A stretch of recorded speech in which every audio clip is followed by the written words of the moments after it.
বিসমিল্লাহির রহমানির রহিম। আসসালামু আলাইকুম, ওয়েলকাম টু রঙ্গের সিলেট পেজের সম্মানিত ভিউয়ার্স। আজকে আপনারা দেখাইমু দেখে দিতে পারছেন আপনারা সিলেট টু ঢাকা মহাসড়কের নাজির বাজার থেকে রশিদপুর যাওয়ার পথে মকবুল মিশনের সামনে তিতাস একটা বাস, ভ্রমণ গাড়ি একটা বাস হঠাৎ করে এখানে ঘুমন্ত অবস্থায় হয়তো ড্রাইভার গাড়িটা উল্টিয়া পড়ে গেছে।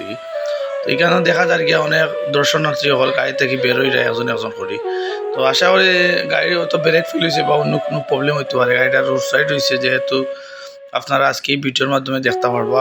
তো বিশেষ করে যেবা যারা গাড়ি ঘোড়া চড়েন বা ভ্রমণ প্রিবাসী মানুষ সকল আছেন বা প্রতিদিন জার্নি করেন সবাইকে সতর্কতার সহিত কইরাম।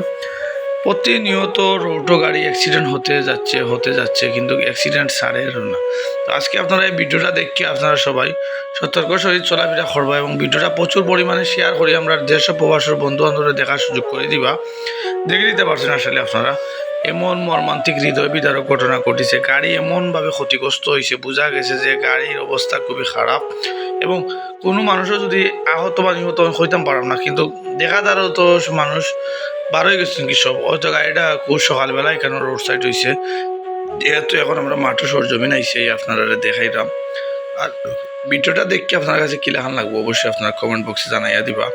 আবারও বললাম সিলেট টু ঢাকা মহাসড়কের রোডর সাইডে নাজির বাজার মকবুল মেনশনের সামনে একবারে ঠিক রশিদপুরের মিডিলও নাজির বাজারের মিডিলও আমার লগে আমার শাহেদ ভাই আছেন, ও দেখে দিতে পারছেন। আসলে রশিদপুরের স্ট্যান্ডার্ড একজন সুপরিচিত মুখ শাহেদ ভাই আর আলী আহমদ ভাই সবাই লইয়া আজকের এই ভিডিওটা করলাম। আপনারা দেখতে পাচ্ছেন খুবই মারাত্মক এই ভিডিওটা, সবাই শেয়ার করবা। ধন্যবাদ, ভালো থাকবো।